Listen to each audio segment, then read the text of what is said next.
이번에는 부동산 관련해서 정책이 변경된 속보 하나 말씀드리려고 하는데요. 서울경제에서 일주일 전에 나왔는데 여당이 당정 협의를 통해서 주택임대차 보호법 시행령을 변경한다고 합니다. 소액 임차인 우선 변제 범위를 1,500만 원 이제 증액하는 게 첫 번째고요. 두 번째로는 임대차 계약 전에 임차인이 임대인에 대해서 납세 증명서 요구를 할 수 있다, 권리를 신설한다라는 내용이 나왔는데 이게 뭔지 좀 설명을 드리도록 하겠습니다.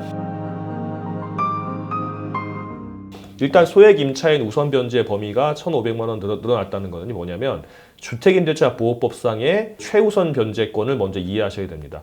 주택임대차 보호법에 보면 임차인은 물권자가 아님에도 불구하고 인도도 받고 그 다음에 주민등록도 하게 되면 소위 말해 대항력을 가지게 되면 나중에 혹시 그 건물이 경매가 된다고 하더라도 마치 근저당권자처럼 마치 이제 뭐 근저당 잡은 사람처럼 배당 절차에 참여해서 배당 요구를 해서 자신의 보증금을 우선순위에 따라서 받을 수가 있습니다. 물론 자기보다 우선순위에 뭐 근저당이 있으면 그 후순위로 받겠지만 아무것도 없는 건물에 내가 이제 1순위로 들어가서 임대차를 하고 있으면 등기부에는 임대차는 안 적혀 있잖아요. 내가 인도받고 주민등록만 했으면 그 이후에 발생된 근저당보다는 내가 먼저 우선 변제권을 이제 행사해가지고 보증금 받을 수 있다는 게 우선 변제권인데 최우선 변제권도 있습니다. 최우선 변제권은 뭐냐면 등기부에 있는 을구에 있는 그 근저당과 순위에 상관없이 무조건 제일 먼저 받는 거예요. 이런 게 뭐예요? 이게 뭐 민주국가에서 법치국가에 이런 게 없는 거지만 만들어놨죠. 왜냐하면 주택이라고 하는 건 사람이 살아가는 거주권의 기본이기 때문에 최소한은 이제 인정을 하는 겁니다. 그래서 다는 인정 안 되고요. 자기 보증금 주택 가격의 2분의 1 범위 내에서 자기 보증금을 최우선 변제받을 수 있는 범위가 정해져 있습니다.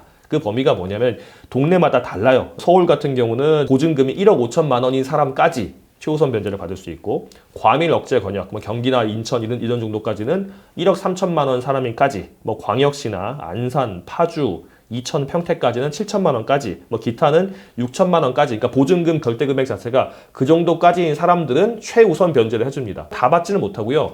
이 범위에 있는 사람들 중에 얼마를 받을 수 있게 되는 거예요. 그 우선 변제의 한도는 서울은 5천만 원이고 과밀 억제 권역은 4,300만 원, 광역시, 안산, 파주, 이천 평택은 2,300만 원, 기타 지역은 2천만 원인데 이거를 늘린다는 거죠. 이게 무슨 말이냐면 지금 방금 제가 말씀드린 그런 기준들을 최우선 변제를 받을 수 있는 그 임차인의 범위를 1,500만 원씩 늘리는 겁니다. 서울 같은 경우는 1억 5천만 원까지 보증금이 있는 사람만 최우선 변제를 5천만 원까지 받을 수 있었는데 이거를 1억 6,500까지 보증금이 있는 사람에 대해서 5천만 원까지도 아니고 500 늘려가지고 5,500까지 최우선 변제를 받을 수 있게 늘린다는 겁니다. 법 통과 사항이 아니고요. 국토교통부 시행령만 바꾸면 되는데 이거를 당정이 협의를 했다고 합니다. 그럼 뭐 이제 변경되겠죠. 집권 여당에서 이제 당정 협의를 통해서 국토교통부랑 얘기를 했으니까 시행령 아마 바뀔 것으로 보이고 이게 언제 될지 모르겠지만 조만간 바뀔 건 같습니다.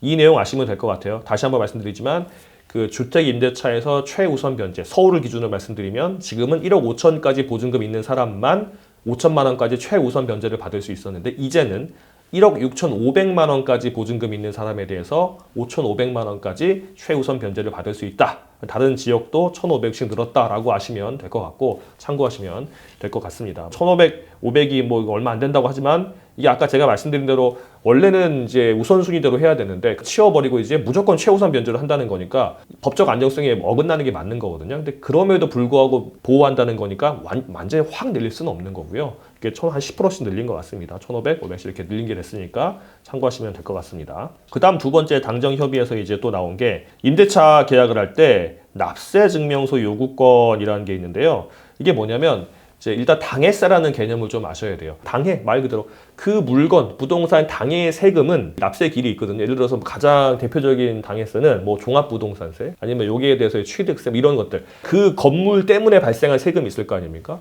그 세금의 납부 기일은 등기부에 안 나와요. 인도받고 전입신고한 날짜보다 더 빠르게 되면 나는 그 후순위로 받게 되는 겁니다. 그래서 집주인이 국세나 지방세, 당해세 체납이 아주 많다 그러면 그게 등기부에 안 나오더라도 그 사람 경매가 넘어갔을 때 그 경매 대금에서 그 당해세가 먼저 나가고 그 다음 내가 받는 겁니다. 그러면 내가 못 받거나 일부만 받을 가능성이 높잖아요. 그러면 이거 어떻게 확인을 하냐? 확인 방법이 없어요, 지금은. 그러니까 이제 이거를 이제 확인할 수 있는 권한을 주겠다는 겁니다. 그래서 그 임대차 계약을 할 때 임대인이 납세 다 했다, 체납한 사실이 없다, 국세나 지방세 체납한 사실이 없다는 거를 알아야지만 이제 임대차 계약을 하겠죠. 그래야지 자 깨끗하고 나보다 선순위는 없는 거고 세금조차도 없는 거나 안심하고 들어갈 수 있게 해준다는 겁니다.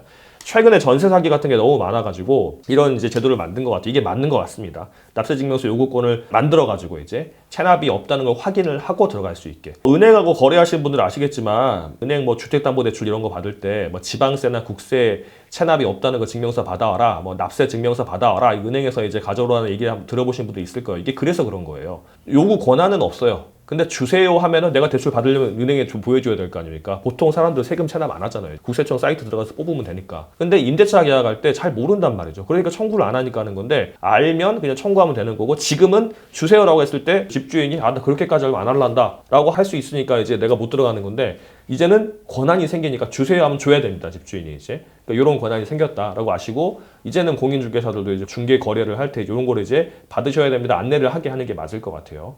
요거 참고하시면 될 것 같습니다.